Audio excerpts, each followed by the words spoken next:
तो आज हम भगवत गीता के अध्याय 9 पढ़ेंगे। इस अध्याय 9 का जो नाम है वो है परम गुह्य ज्ञान, मतलब सबसे सीक्रेट नॉलेज। वैसे पूरे जगत में बहुत टाइप ऑफ नॉलेज होता है, लेकिन जो आध्यात्मिक ज्ञान होता है वो हमारे मन को शुद्ध करता है। तो ये ज्ञान है जिसके द्वारा हम मन को शुद्ध करके आध्यात्मिक जगत में जा सकते हैं। बहुत सारी चीज़ें हैं जो व्यक्ति को आध्यात्मिक जगत का तब अनुभव होता है जब वो शुद्धता मेंटेन करते हैं, बॉडी का और माइंड का। पहला श्लोक है भगवान का, श्लोक नंबर 1। मेरे पीछे आप लोग गाइए। श्री भगवान उवाच इदं तु ते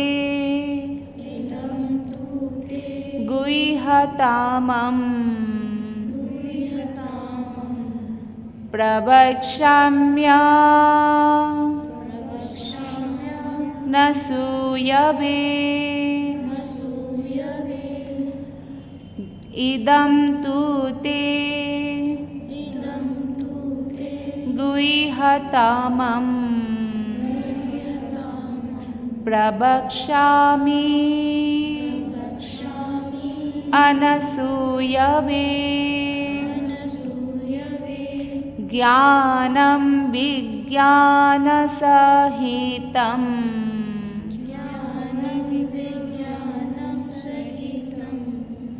यज्ञात्वा मोक्षसे शुभात्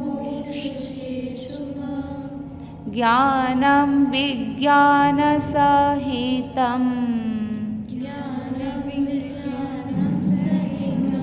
यज्ञात्वा मोक्षसे शुभात्। अनुवाद और तात्पर्य श्रील प्रभुपाद के द्वारा। श्रील प्रभुपाद की जय। श्री भगवान ने कहा, हे अर्जुन, चूँकि तुम मुझसे कभी ईर्ष्या नहीं करते, इसलिए मैं तुम्हें यह परम गुह्य ज्ञान तथा अनुभूति बतलाऊंगा, जिसे जानकर तुम संसार के सारे क्लेशों से मुक्त हो जाओगे। अब भगवत गीता को समझने का 2 क्वालिफिकेशन चाहिए। एक तो हमें भगवान कृष्ण के भक्त होना चाहिए, और दूसरा भगवान कृष्ण को अपना मित्र मानना चाहिए। जो आसुरिक लोग हैं, नास्तिक लोग हैं, वो भगवान कृष्ण से ईर्ष्या करते हैं कि वो क्यों भगवान, हम भी भगवान बनेंगे। तो ऐसे बोलते भी है बहुत लोग कि हाँ, वही क्यों भोग करेंगे, कृष्ण ने ऐसा क्यों किया, हम भी करेंगे ऐसा।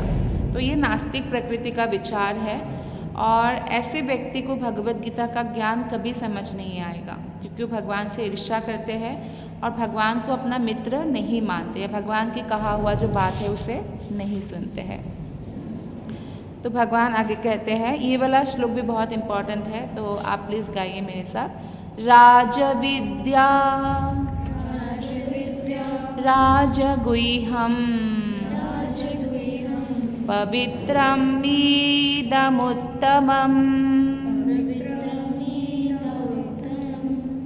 प्रत्यक्षावगमं धर्म्यं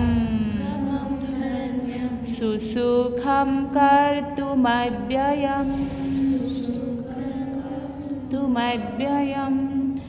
भगवान कहते हैं, यह ज्ञान सब विद्याओं का राजा है, जो समस्त रहस्यों में सर्वाधिक गोपनीय है। यह परम शुद्ध है, मतलब परम शुद्ध मतलब इससे शुद्ध कुछ नहीं है। ये इतना शुद्ध है कि किसी को भी शुद्ध कर सकता है, और आत्मा की प्रत्यक्ष अनुभूति कराने वाला है। यह धर्म का सिद्धांत है, और सबसे इम्पॉर्टेंट है, भगवान कहते हैं सुसुखम कर्तुमव्ययम। जैसे बहुत सारे योगी होते हैं या ज्ञानी होते हैं, तो उन लोगों के लिए घर छोड़ना कंपलसरी होता है, वो जंगल जाना ही पड़ता है, वो कभी शादी नहीं कर सकते हैं, ब्रह्मचर्य का पालन करना ही पड़ता है, तब जाके जो है उनको योग का लाभ मिलता है। लेकिन जो ये भक्ति योग है, भगवान कहते हैं कि भक्ति योग किसी भी चीज़ पर डिपेंडेंट नहीं है, इसलिए सुसुखम कर्तुमव्ययम।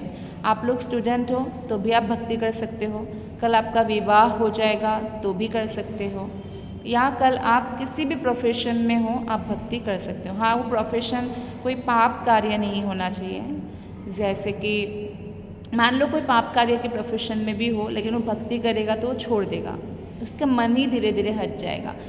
क्या है? 4 मुख्य पाप है। वो है मांसाहार, मांस खाना, क्योंकि हमें इसकी दूसरे जीवों की हत्या करनी होती है। तो इसमें अगर कोई मांस बेचने वाला काम करे तो वो पाप कार्य से कमाया हुआ धन होगा।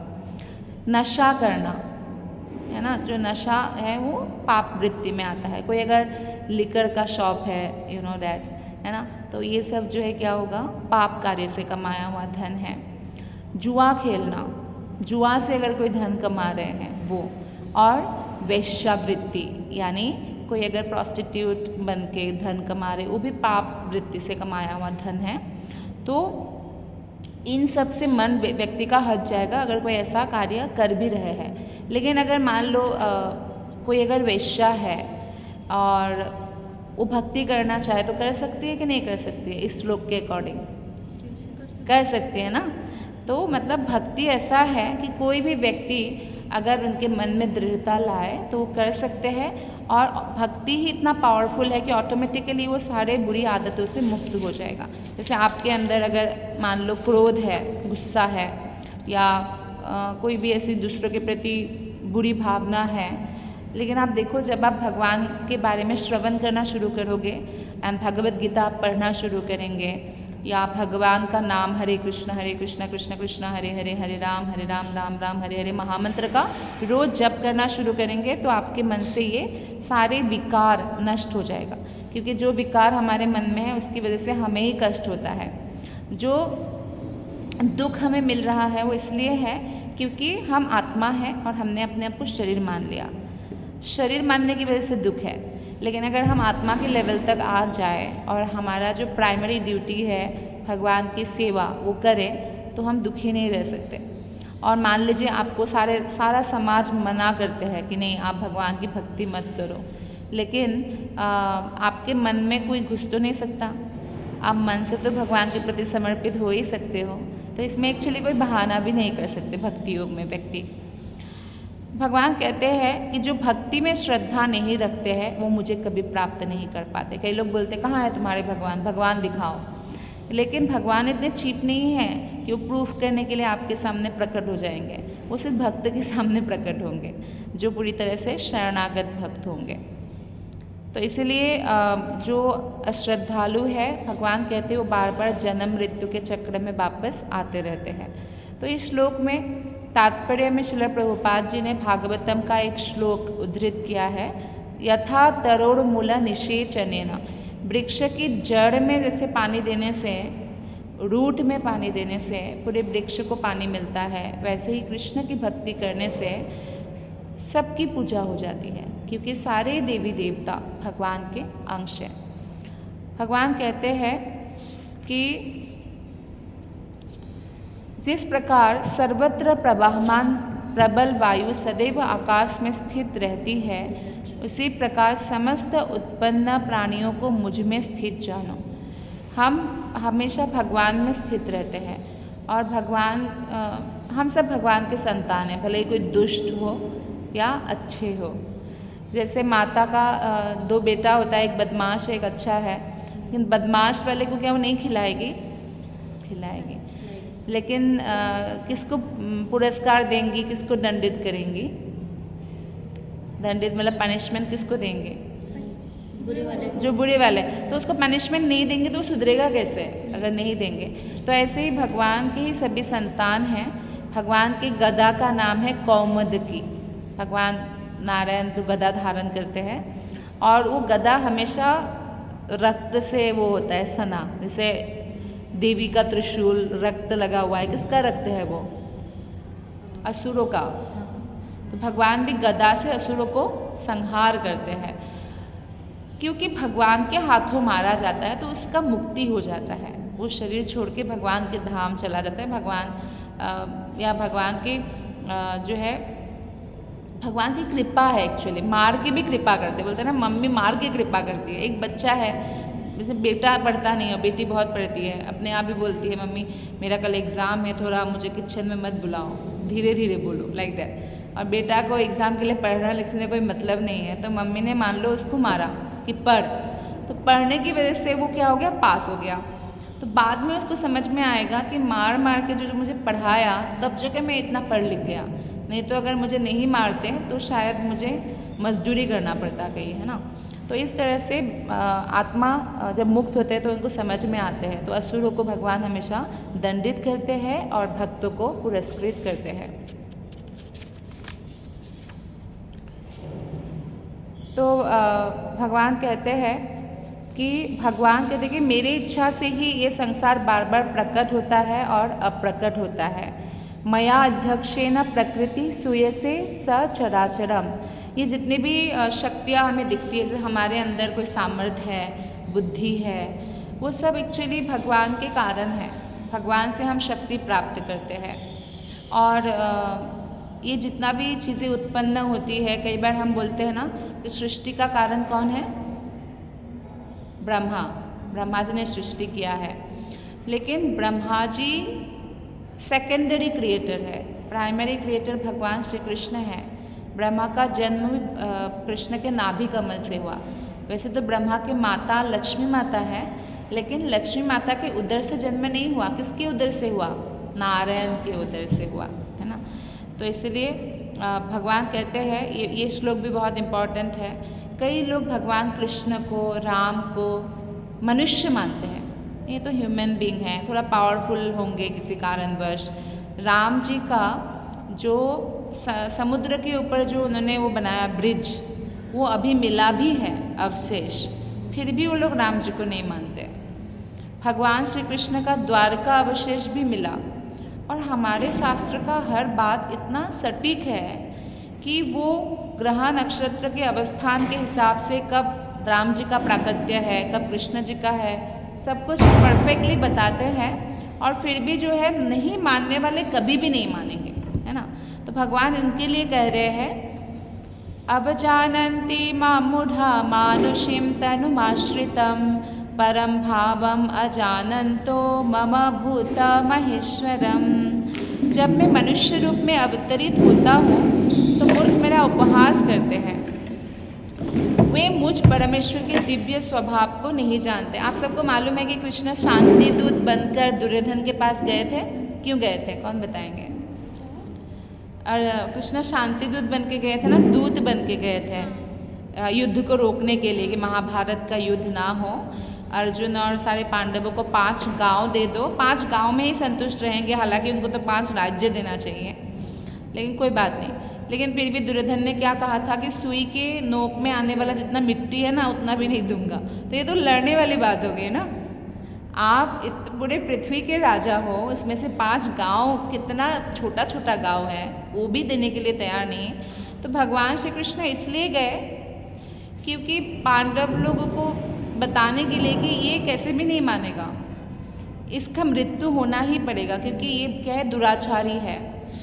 सेम स्कूलिंग है उनका, टीचर भी सेम है, लेकिन दुर्योधन का बुद्धि अधार्मिक है। शास्त्र का भी ज्ञान है। आप बोलो कि नहीं, अभी के जनरेशन को शास्त्र का ज्ञान नहीं है इसलिए ये सब कर रहे हैं, लेकिन रावण को कितना शास्त्र का ज्ञान था।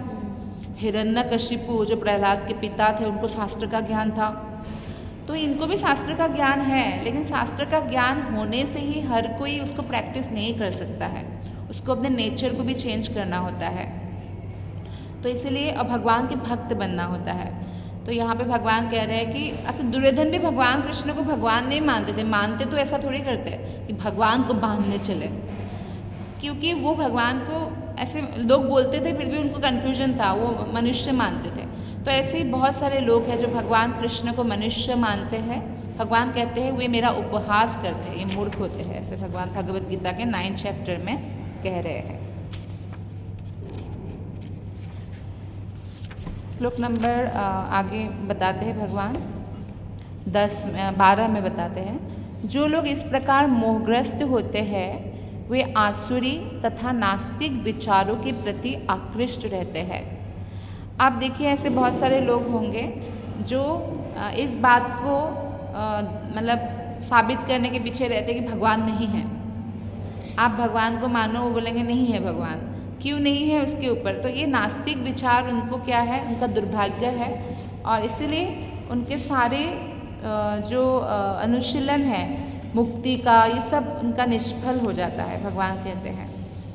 ये बहुत इम्पॉर्टेंट श्लोका है, आप लोगों को अच्छा लगेगा। 13 नंबर श्लोक है 9th चैप्टर का। महात्मानस्तु मां पार्थ देवीं प्रकृतिमाश्रितः भजन्त्यानन्यमनसो ज्ञात्वा भूतादिमव्ययम्। मोह मुक्त महात्मा जन, महात्मा जन मतलब भक्तजन, मेरे देवी प्रकृति के संरक्षण में रहते हैं। वो पूर्णतः भक्ति में निमग्न रहते हैं क्योंकि ये मुझे आदि तथा अविनाशी भगवान के रूप में जानते हैं। अब देखिए, भगवान के भक्त को भगवान संरक्षण प्रदान करते हैं। इस भौतिक संसार में आप आए हैं तो जो सबको दुख आता है वो आपको भी आएगा। आप जब बड़े हो जाएंगे, आपके मम्मी पापा बूढ़े हो जाएंगे, तो एक दिन वो संसार छोड़कर जाएंगे तो वो दुख तो आएगा, लेकिन भक्ति में रहने के कारण आपको ये पता होगा कि आप उनकी मुक्ति के लिए बेस्ट क्या कर सकते हैं, है ना। तो जैसे कि एग्जाम्पल है, भक्त लोग क्या करते हैं, जब माता पिता मान लो 90 साल के हो गए, बहुत बूढ़े हो गए, अब वो इतना उनका इंद्रिय भी सशक्त नहीं है, तो लेकिन वो भक्त है तो क्या करेंगे, उनके पास रोज हरिनाम का कीर्तन करेंगे, भागवत कथा सुनाएंगे और उनको गले में तुलसी माला धारण करवाएंगे। क्योंकि जो भी गले में तुलसी माला पहनते हैं, भले ही वो पापी ही क्यों ना हो, पहले बहुत पाप भी किया हो, लेकिन यमदूत उनको स्पर्श नहीं कर सकते हैं। तो इतना पावर है ना। जैसे शरीर छोड़ते गंगाजल छिड़कते हैं, गंगाजल छिड़कने से भी नहीं स्पर्श कर सकते हैं क्योंकि भगवान के चरण का जल है वो गंगाजल। और साथ ही साथ जैसे और क्या करेंगे, मृत्यु के बाद उनको उनकी बॉडी में गोपी चंदन का तिलक लगाते हैं, जो गोपियों के शरीर से निकला हुआ चंदन, जो गोपी तालाब द्वारका में एक तालाब है जो पूरा मिट्टी चंदन है, मिट्टी वाइट चंदन है, तो वो वाला चंदन भक्त क्या करते हैं 12 जगहों पर लगाते हैं बॉडी छोड़ने के बाद भी। और जब दाह संस्कार करते हैं तो सूखा हुआ तुलसी होता है ना, अगर वो डाला जाता है तो पापों से मुक्त होकर उनका उद्धार हो जाता है। तो ये सब बहुत सारी बातें हैं जो गंगाजल मुँह में देते हैं, तुलसी पत्र देते हैं, तो ये सब भक्त जानते हैं कि अगर मेरे माता पिता ने बहुत पुण्य नहीं भी किया होगा तो मुझे उनका उद्धार के लिए क्या क्या कर सकता हूँ। और जो 13 दिन हैं, उन 13 दिनों में वो हरे कृष्ण महामंत्र का जप करते हैं, क्योंकि यही एक मंत्र है जो आप शुचिर्वा अशुचिर्वा, पवित्र अवस्था हो या अपवित्र अवस्था हो, सूतक भी लग जाए तो भी आप जप कर सकते हो और उसका फल दे सकते हो। एकादशी ही एक व्रत है जब आप अपवित्र अवस्था में भी व्रत रख सकते हो। हाँ, आप सूतक के समय पूजा नहीं कर सकते, दीपक नहीं जला सकते, फूल अर्पण नहीं कर सकते, भगवान को नहला नहीं सकते, श्रृंगार नहीं कर सकते, लेकिन आप हरिनाम जप कर सकते हो और आप भगवत कथा भी श्रवण कर सकते हो आप, है ना। तो ये सब जो है उनको मालूम है भक्त को। तो इस तरह से वो संरक्षण हो गया ना। अब जो हम लोग हैं, अभी आपको मालूम है कि बहुत पहले ऐसा था कि जितनी भी पुत्रियां हो, आप सब लोग तो गर्ल्स हो, अगर बेटा पैदा ना हो तब तक गर्ल्स पैदा करते रहते थे। आपको क्या लगता है ऐसा क्यों है? ऐसा इसलिए ताकि बेटा उनको पिंड दान दे बाद में, क्योंकि बेटे तो शादी होकर दूसरे परिवार में जाते ही उनके हो जाएंगे, अब उनके परिवार में उनका जो है गणना होंगी। तो इसलिए कि बेटा जो है हमेशा पिंडदान करे, श्राद्ध करे, ताकि वो लोग अगर उद्धार नहीं भी हुआ है, जब वो लोग पिंडदान करते हैं, श्राद्ध करते हैं, तो वो लोग उन लोगों अगर भूत प्रेत भी बना है तो उनको शरीर मिलता है, पितरलोक में है तो उनको आगे गति मिलती है इसलिए। लेकिन अब भक्ति योग ये सब पर डिपेंडेंट नहीं है। भक्ति योग पूरा आत्मा का विज्ञान है। अगर कोई हरे कृष्ण महामंत्र जप करते, जैसे आप लोग हरे कृष्ण महामंत्र का रोज जप करते हो, तो आपका उद्धार आप स्वतः कर सकते हो, आपको किसी के ऊपर डिपेंडेंट होने की ज़रूरत नहीं है। तो इसलिए क्या होता है, समाज में ये रीति कुरीति बन गया था बाद में ना, बॉयज़ चाहिए तो गर्ल्स को मार रहे थे क्योंकि गर्ल्स के लिए हमें बहुत खर्चा करना पड़ेगा, लाइक दैट, ऐसा भी हो गया था बीच में। तो इसलिए क्योंकि हम भक्ति योग का पालन लोग नहीं कर रहे हैं और उनको मालूम नहीं है कि गर्ल्स या बॉयज़ दोनों ही, अगर जैसे आप लोग भक्ति करते हो, आप तो आत्मा हो, गर्ल बॉडी में हो, बॉय बॉडी में है कोई, राइट, जैसे कुत्ते की बॉडी में है पर आत्मा तो वो भी है। पर कुत्ता हरे कृष्ण महामंत्र का जप नहीं कर सकता है, लेकिन मनुष्य कर सकता है। तो आप अगर जप करते हो तो क्या होता है, आपके परिवार को भी लाभ मिलता है, आपके पूर्वजों को भी लाभ मिलता है। इसमें भक्ति योग में लड़का लड़की का कंसेप्ट नहीं है। तो भगवान संरक्षण प्रदान करते हैं, यहाँ पे कहा है भगवान हमेशा हमारी भक्ति की संरक्षण करेंगे। अब नेक्स्ट श्लोक जो बहुत इंपॉर्टेंट है, सततम कीर्तयन्तु माम, 14 श्लोक है, यतन्तच्च दृढ़व्रतः नमस्यन्तच्च मां भक्त्या नित्ययुक्ता उपासते। अब देखिए बहुत लोग बोलते हैं ना, अरे क्या भगवान भगवान करते रहते, भगवान का भी कान पक जाएगा, तुम लोग हर समय भगवान का नाम मत जपो, बोलते कि नहीं कि ऐसा कहाँ भगवान ने बुलाया, कहाँ बुलाया, सुबह शाम बस कर लो, हो गया, और क्या, ऐसे नहीं होता है। लेकिन भगवान यहाँ पे क्या कह रहे हैं, हमें भगवान की बात सुनना है कि हमें उनकी कैसे आराधना करना है। कृष्ण स्वयं कह रहे हैं, भगवान कहते हैं सततम कीर्तयन्तु माम, सततम मतलब निरंतर, कीर्तयन्तु मतलब मेरा नाम जप करो, निरंतर मेरा नाम जप करो। ये नाम जप एक्चुअली टूटना ही नहीं चाहिए। आपको वाल्मीकि की कथा मालूम है? वाल्मीकि जिन्होंने रामायण लिखा है, पहले वो एक डेकॉइट था, लोगों को लूटते थे। एक दिन नारद मुनि आया तो नारद मुनि को लूटने लगे, उनका बिना ले लिया, एक ही तो सामान है उनके पास। तो नारद मुनि ने कहा, ये जो तुम डकैती कर रहे हो, तुमको मालूम है तुम कितना पाप कर रहे हो, तुम्हारे पाप करने का के बल पर तुम्हें तो नरक मिलेगा, इतना कष्ट भुगतना पड़ेगा, कि इन सब बारे में नॉलेज है तुम्हें?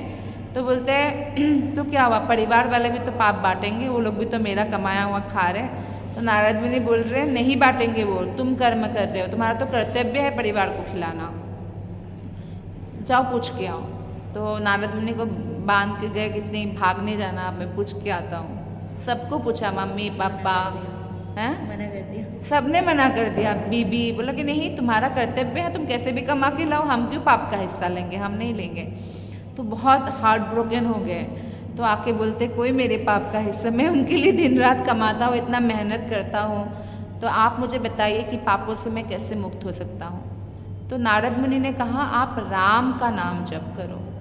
जब पापी हो जाता है ना, वो भगवान का नाम भी जप नहीं कर सकता है, उनके मुंह में चढ़ता नहीं है वो नाम। इसलिए आप जब भारतवर्ष में पैदा होते हैं ना, तो आप बहुत भाग्यवान हैं, क्योंकि आप नाम जप कर सकते एकदम क्लियरली, है ना।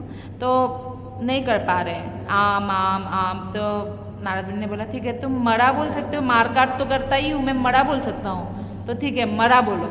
तो वो बोल रहा है मरा मरा मरा मरा मरा राम राम राम राम राम राम राम करके निरंतर राम का नाम जप करने लग गए, और वही महामुनि वाल्मीकि बने। आप सोचिए, और रामायण लिख दिए। अभी राम जी का पूरा लीला हुआ भी नहीं था, उससे पहले ही, राम जी से पहले ही लिख दिया। तो मतलब इतना सिद्ध हो गए, कहने का मतलब है।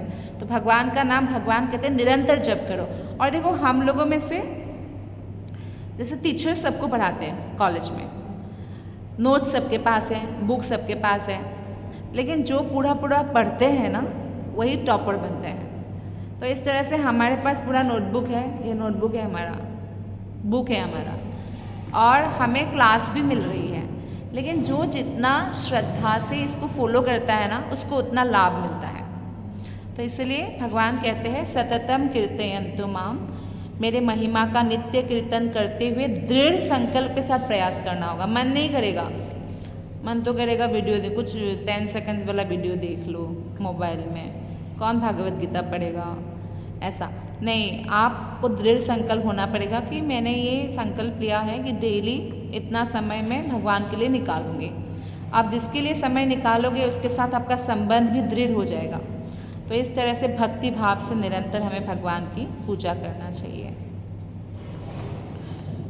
तो इसमें भगवान एक बहुत इंपॉर्टेंट बात कहते हैं 17 नंबर श्लोक में, पिताहमस्य जगतो माता धाता पितामह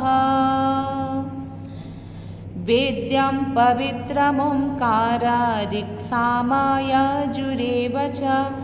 मैं ही पिता हूँ, ब्रह्मांड का पिता जो है वो मैं हूँ, सभी का माता भी मैं हूँ। भगवान एक ही साथ पिता माता दोनों है हमारा, क्योंकि भगवान से ही राधा का विस्तार है, भगवान से ही लक्ष्मी का विस्तार है, वो अलग नहीं है। आप बोलो राधा कृष्ण अलग अलग है क्या? नहीं है, वो एक ही है, बस लीला के लिए दो है।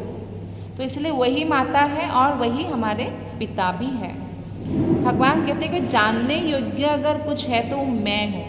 लोगों को मनुष्य योनि मिला है तो मुझे जानने के लिए मिला है, उनको जानना चाहिए। और ओम, ये जो ओमकार है, जो सारे वेद मंत्र ओम से शुरू हुआ है ना, भगवान कहते हैं वो शुद्धिकर्ता ओमकार भी मैं ही हूँ। मैं ही ऋग्वेद सामवेद यजुर्वेद हूँ। आगे भगवान कहते हैं गतिर भरता प्रभु साक्षी। आप लोग एग्ज़ाम देते हैं, 60 बच्चों में 2 इन्विजिलेटर होते हैं। अगर हर एक बच्चे के लिए एक एक इन्विजिलेटर दे तो कैसा रहेगा? अच्छा लगेगा आपको? आप लोगों को तो अच्छा नहीं लगेगा, आपको ऐसा लगेगा कि यहाँ पे इन्विजिलेटर ऐसे खड़े मैं क्या लिख रही हूँ वही देख रहे हैं, अच्छा नहीं लगेगा। लेकिन भगवान तो हमारे लिए, सबके लिए इन्विजिलेटर है हमारे हृदय में, क्योंकि हम उनको देख नहीं पा रहे तो हमें लग रहा है नहीं है, लेकिन परमात्मा सबके हृदय में इन्विजिलेटर का काम कर रहे हैं, साक्षी का काम कर रहे हैं। अब हम तो दूसरे लोगों से छुपा सकते हैं चीज़ों को, लेकिन भगवान से नहीं छुपा सकते हैं। भगवान हमारी हर भावना को देख रहे हैं।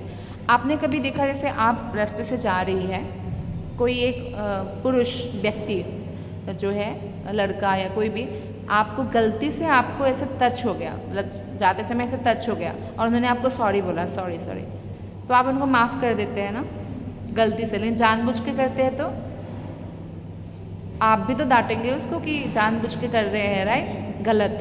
तो ऐसे ही भगवान हमारे साक्षी, और भगवान जानते हैं कि कौन किस इंटेंशन से क्या कर रहे हैं, कौन क्या ड्रामा कर रहे हैं। तो हम भगवान से तो कुछ छुपा ही नहीं सकते। हमारे माता पिता को जब तक हम बोलेंगे नहीं कि ऐसा है, तो वो मिसअंडरस्टैंडिंग हो सकता है, अपने माता पिता के साथ हो सकता है, लेकिन भगवान जो माता पिता है उनके साथ कोई मिसअंडरस्टैंडिंग नहीं हो सकता है, क्योंकि हमारे मन में ही बैठे हैं, है ना, हमारी हर बात को जानते हैं। इसलिए जो शुद्ध भक्त होते हैं, शुद्ध भक्त मतलब जो भगवान के प्रति पूरी तरह समर्पित हो चुके हैं, कृष्ण के प्रति, तो वो कभी भी भगवान से कुछ मांगने की सोचते ही नहीं। क्यों? क्योंकि उनको मालूम है कि जो मुझे चाहिए वो भगवान दे ही देंगे। मुझे जो करना है बस भगवान का निरंतर स्मरण करना है, जप करना है।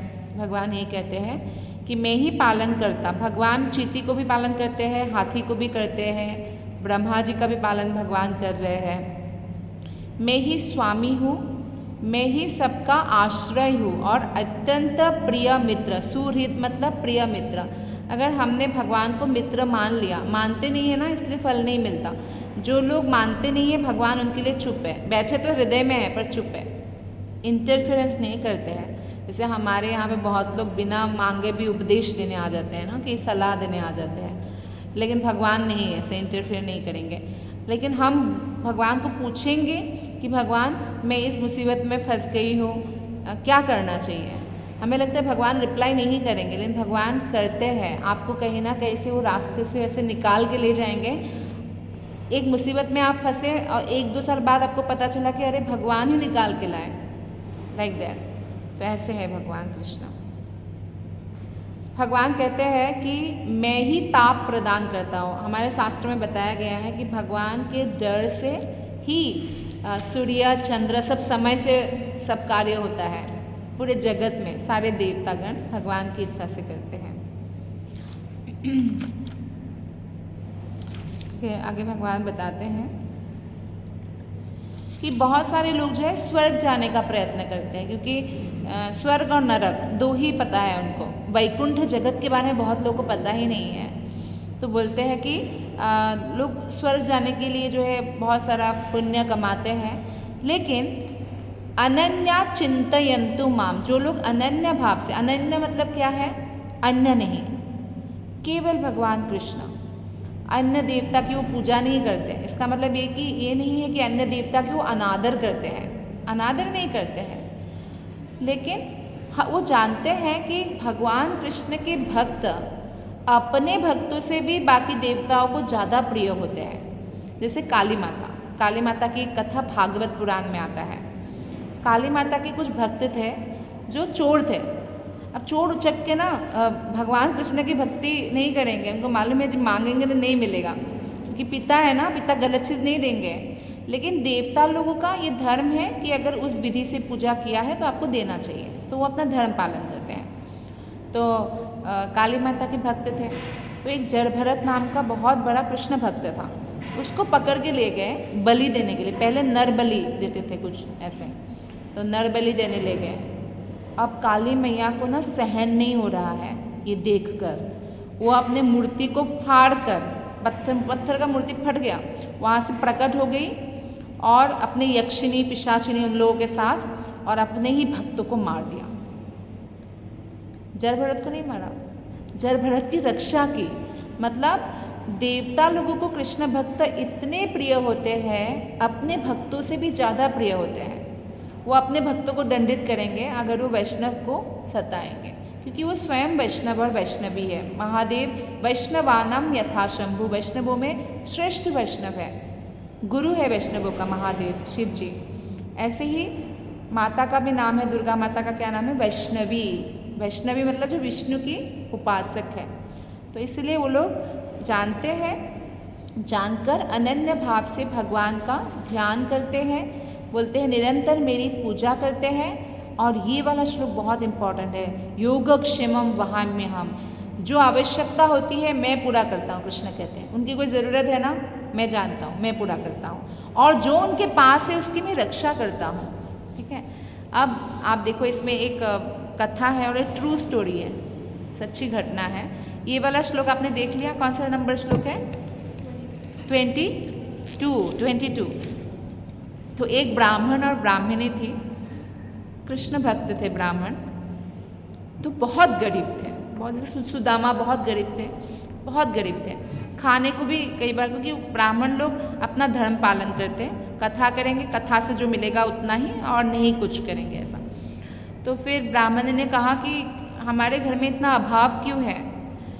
तो ब्राह्मण ने श्लोक सुनाया था ब्राह्मणी को ये वाला, योगक्षेमम वहाम्यहम्। तो मैं जिसको जो ज़रूरत है मैं दूंगा। तो ब्राह्मण ने कहा ये तो तुम्हारा जो श्लोक है 22 नंबर, ये करेक्ट कहाँ हुआ? इतने दिन से भक्ति कर रहे हो, हमारे घर में इतना मुश्किल क्यों है खाने पीने को लेके? तो क्या किया, पेन लिया, पहले ऐसा ही पेन होता था, ऐसे इंक में डाला और ये वाला श्लोक काट दिया। ब्राह्मण बहुत नाराज़ हो गया ब्राह्मणी से, घर छोड़ के चले गए। मतलब ऐसे हमेशा के लिए नहीं, निकल गए घर से। जब मूड थी, जैसे लोग जो ऐसे अच्छे लोग होते हैं ना, उनको क्रोध आता है ना, क्रोध प्रकट नहीं करते, मार पिटाई नहीं करते, थोड़ी देर के लिए बाहर निकल जाते हैं, क्रोध शांत करके वापस आ जाते हैं। तो ब्राह्मणी भी उस दिन बहुत दुखी थी। तो इतने में दोपहर के समय 2 लड़का आया, एक गोरा एक सावला सा, थोड़ा श्याम वर्ण का। तो आया और बैलगाड़ी चलता था, बड़े से बैलगाड़ी में पूरा राशन भर के सब सामान लेके आए और ब्राह्मणी को बोला, मैया, बोलते क्या हुआ? ये सामान आपके पतिदेव ने भेजा है, रख लो घर में। बोलते ये सामान है तो पूरा रूम भर जाएगा, मतलब इतना सामान है तो महीना चल जाएगा पूरा। अच्छा, सुबह लड़ाई हुई थी ना, तो लड़ाई का ये नतीजा निकला, अच्छा हुआ, आज तक नहीं लाते थे तो करके रख लिया सामान। बहुत खुश हुए ब्राह्मणी, तो भगवान ने हेल्प भी किया सामान रखने में। फिर अब कोई भी घर आते हैं तो पहले ये था, आजकल पता नहीं कितना लोग फॉलो करते हैं कि कोई ऐसे अतिथि आए तो ऐसे नहीं जाने देते, खिला पिला के जाने देते। आजकल तो होटल खुल गया, पहले थोड़ी ना था। अतिथि घर ऐसे घर में ही, दूसरों के घर में ही रुकते थे। तो बोला कि बेटा खा के जाना, अभी मत जाना, अभी तो इतना सामान आ भी गया तो बनाएंगी ब्राह्मणी। तो बोल रहे नहीं मैया हम खा नहीं सकते। बोलते क्यों? कुछ रस तो पियो, फल का रस पियो, फल भी लाए थे, पानी पियो, कुछ तो खा, ऐसे खाली मुंह तो नहीं जाने दे सकते हम। तो नहीं मैया हमारा ना जीभ कटा हुआ है, तो अगर हम खाएंगे तो इसमें बहुत ज़ोर से जलन होगा, हम खा नहीं सकते। किसने काटा? दिखाओ जीभ दिखाओ। जब जीभ निकाला तो ऐसे काटा हुआ था, ब्राह्मण ने वो काटा था ना, तो ये भगवान का जीभ है, ये भगवान का वचन है। तो नहीं खाया और चले गए। ब्राह्मणी को बड़ा दुख हुआ, दोनों बालक इतने प्यारे मनमोहक, उनकी जीभ कटा हुआ, पता नहीं किस दुष्ट ने काटा है। तो ब्राह्मण शाम को आए, तो ब्राह्मण उस दिन बहुत प्यार से मिले और बोला थैंक यू आपने भेजा इतना सारा सामान। बोलते भेजा? मैंने कहाँ भेजा, नहीं, 2 बालक आया था, बोला आपने भेजा, लेकिन बेचारे दोनों का जीभ कटा हुआ था। तो ब्राह्मण के अश्रु निकल रहे हैं, क्योंकि उनको मालूम है कि जो काटा था वो श्लोक क्या था, भगवान का वचन है, यानी भगवान का जीभ है, और उसको काट दिया था। लेकिन भगवान योगक्षेमम वहाम्यहम इसको प्रूव करने के लिए वहाँ पे आए थे। और ऐसे बहुत कथाएं हैं, मतलब कृष्ण कितने दयालु है, भक्तों को रेसिप्रोकेशन करते हैं। हाँ, ये वाला श्लोक भी बहुत इम्पोर्टेंट है। भगवान कहते हैं 23 नंबर श्लोक में, ये प्यान्य देवता भक्ता यजन्ते श्रद्धावान्विता तेपि मामेव कौन्तेय यजन्त्या विधिपूर्वकम्। बोलते हैं जो अन्य देवताओं के भक्त हैं ना, वो एक्चुअली जब पूजा करते हैं अलग अलग देवता का, तो मेरी ही पूजा करते हैं, लेकिन वो त्रुटिपूर्ण ढंग से करते हैं। मतलब भगवान ने क्या बोला, गलत तरीके से करते हैं। जब भगवान कृष्ण की पूजा ना करके देवता की आराधना करते हैं, तो देवता लोग तो कृष्ण के भक्त हैं, वैष्णव हैं, तो वो लोग पूजा का भाग भगवान को अर्पण करते हैं, फिर उसका प्रसाद ग्रहण करते हैं। तो इनडायरेक्टली भगवान को गया, लेकिन ये इनडायरेक्ट है। भगवान कहते हैं त्रुटिपूर्ण, अविधिपूर्वकम, ये विधि नहीं है। अविधिपूर्वकम मतलब ये सही विधि नहीं है। भगवान कहते हैं अहम ही सर्वयज्ञानां भोक्ता च प्रभुरेव च, मैं ही समस्त यज्ञों का एकमात्र भोक्ता और स्वामी हूँ। ये देवतागण जानते हैं, पर मनुष्य नहीं जानते, इसलिए अविधिपूर्वकम मेरी पूजा करते हैं। ये वाला कितना क्लियर बोला भगवान ने, आप लोग मेरे साथ साथ बोलना। यान्ति देवव्रता देवान् 25, यान्ति देवा व्रता देवान्, जो देवताओं की पूजा करते हैं वे देवताओं के बीच जन्म लेंगे, अर्थात स्वर्ग लोग जाएंगे। ठीक है। पितॄन् यान्ति पितृव्रतः, कुछ लोगों के घर में आपने देखा होगा जो मरे हुए लोग हैं उनकी फोटो रख के वो लोग पूजा करते हैं, दीप जलाते हैं, उनको पितर बोलते हैं। जो पितरों की पूजा करते हैं वो पितरों के बीच जन्म लेंगे, पितर लोग जाएंगे। ठीक है। भूतानि यान्ति भूतेज्या, और कुछ लोग भूत प्रेत की पूजा करते हैं, जैसे तांत्रिक लोग होते हैं, शमशान में जाते हैं, तो वो भूतों के बीच जन्म लेंगे, अर्थात तो भूत बनेंगे। यानी जो देवता की पूजा करेंगे वो देवलोक जाएंगे, जो पितरों की पूजा करेंगे वो पितर लोग जाएंगे, जो भूतों की पूजा करेंगे वो भूत बनेंगे। ठीक है। फिर बोलते भगवान यान्ति मद्या जिनोपि मां, जो मेरी पूजा करते हैं वो मेरे साथ वैकुंठ में निवास करते हैं। क्लियर है। हाँ, कोई लोग बोलते नहीं किसी की भी पूजा करो एक ही भगवान तक पहुंच जाएंगे, ऐसा नहीं है, ये झूठ है। आप जाओ दिल्ली स्टेशन, कोई भी ट्रेन में बैठ जाओ, आपको जाना है मुंबई, आप कोई भी ट्रेन में बैठ जाएंगे तो मुंबई थोड़ी पहुंचेंगे, जिस ट्रेन में बैठेंगे उसी ट्रेन से पहुंचना पड़ेगा ना। तो इसलिए हमें देखना है कि हमें कहाँ जाना है, और सबसे आसान है भगवान कृष्ण की सेवा करना। भगवान कहते हैं पत्रम पुष्पम फलम तोयम यो मे भक्त्या प्रयच्छति। कृष्ण कहते हैं मुझे बस एक पत्र, तुलसी पत्र या साग वगैरह बना के भी भोग लगा दे। विदुर के घर भगवान साग भात ही तो खाने गए थे, दुर्योधन के वहाँ 56 भोग बना था, नहीं खाने गए, क्योंकि वो क्या है, आसुरिक है।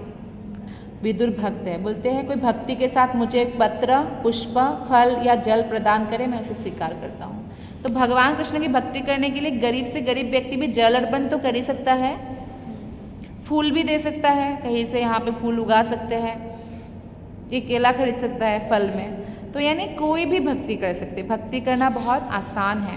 अब हमें भगवान आदेश दे रहे हैं अर्जुन के माध्यम से, क्या है ये भी आप पढ़ना। 27 ये आप बोलते ना भगवान ने कहाँ कहा है, यहाँ कहा है यत् करोषि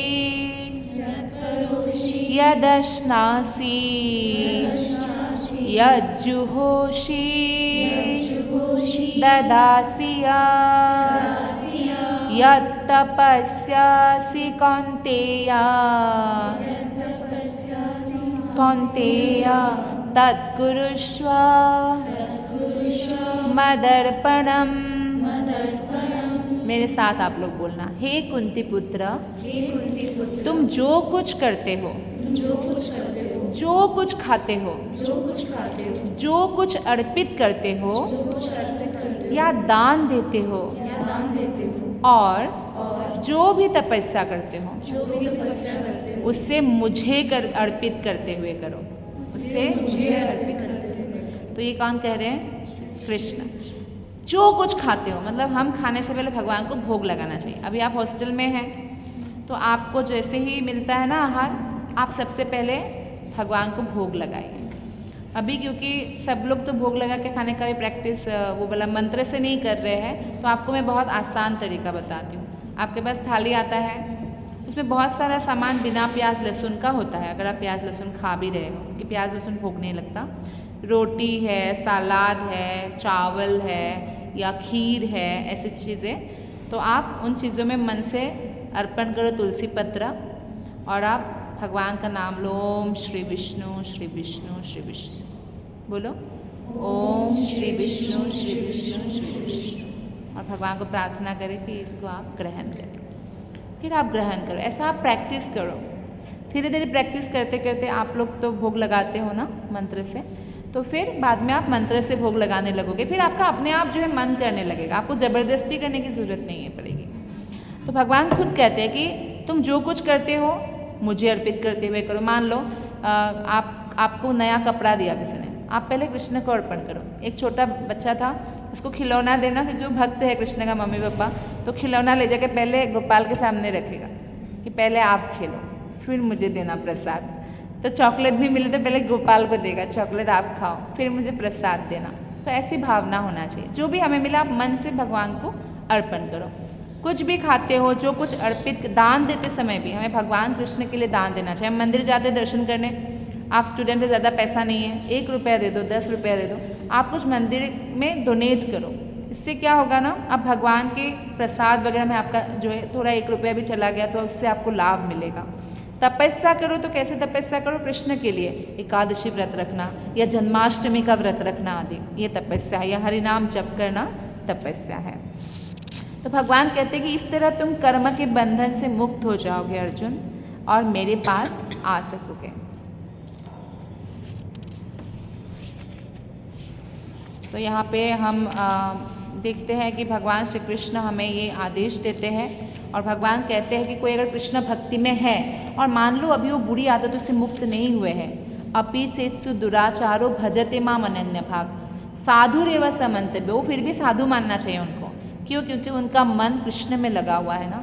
ये आसान नहीं है ऐसा स्थिति प्राप्त करना। तो मान लो भी कृष्ण भक्त बने हैं, अभी बुरी आदत गई नहीं है पूरी तरह, तो भी उनको साधु की तरह ही हमें सम्मान करना चाहिए। कृष्ण कहते हैं क्षिप्रम भवति धर्मात्मा, ऐसा व्यक्ति को तुरंत मैं धर्मात्मा बना दूंगा। जब वो मेरे भक्ति में लगा रहेगा ना, तो भगवान उसको क्या करेंगे? धर्मात्मा बना देंगे और उस स्थायी शांति को प्राप्त करेंगे। इसलिए अर्जुन को कहते हैं कौन्तेय प्रतिजानीहि न मे भक्त प्रणश्यति, हे अर्जुन निडर होकर घोषणा कर दो कि मेरे भक्त का कभी विनाश नहीं होता है। तो कोई भी, भगवान बोलते कोई भी, भले ही उच्च जाति में जन्मे, निम्न जाति में जन्मे, गरीब हो, अमीर हो, दिखने में सुंदर हो ना हो, अगर मेरे भक्ति करेगा वो मेरे धाम आएगा। तो भगवान कभी डिस्क्रिमिनेट नहीं करते हैं। भगवान ना कभी डिस्क्रिमिनेट नहीं करते कि ये कितना बुद्धिमान है, नहीं है, पढ़ा लिखा है, नहीं है, अमीर है, गरीब है। ये जाति वाति हमारे मनुष्य लोग करते हैं। कृष्ण तो जो भक्ति करे उन्हीं को आश्रय देते हैं। जब विभीषण को आश्रय दिया तो सबने बोला रावण आओ, तो कब रावण को भी आश्रय देंगे? हाँ, मैं रावण को भी आश्रय दूंगा। तो ऐसे दयालु है। तो आइए लास्ट श्लोक जो है हम वो पढ़ते हैं, ये बहुत इम्पॉर्टेंट है। मन्मना भव मद्भक्तो मद्याजी मम नमस्कुरु। भगवान कहते हैं मन मना, मेरे में मन को लगाओ तो आपका दुख गायब।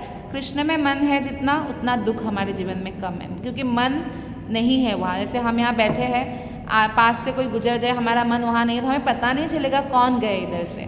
तो ऐसे ही कृष्ण में मन है तो संसार के दुख आपको कम लगेगा।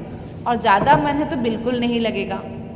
ठीक है, मन मना, मन को मेरे नित्य चिंतन में लगाओ। भगवान कहते हैं भवा मद भक्तो, मेरे भक्त बनो। लोग बोलते कहाँ बोला है कृष्ण ने? बोला है कृष्ण ने बोला मेरे भक्त बनो, मुझे नमस्कार करो और मेरी ही पूजा करो, अनन्य भक्ति करो। ऐसा केवल कृष्ण ही बोल सकते क्योंकि वही भगवान है, अन्य देवता ऐसा नहीं बोलते हैं। और जैसे आपका घर है तो आपने बोला ये मेरा घर है, इसमें अहंकार क्या है? आप बता रहे हो कि मेरा घर है। तो इस तरह से भगवान बोल रहे हैं मैं भगवान हूँ, तो इसमें कोई वो नहीं। कुछ लोग बोलते क्यों भगवान ने ऐसा कहा? इसलिए कहा ताकि उसके माध्यम से हमारा कल्याण हो, हम उसको फॉलो करें। तो इस प्रकार मुझ में पूर्णतया तल्लीन होकर तुम निश्चित रूप से मुझको प्राप्त होंगे। Thank you. हरे कृष्ण।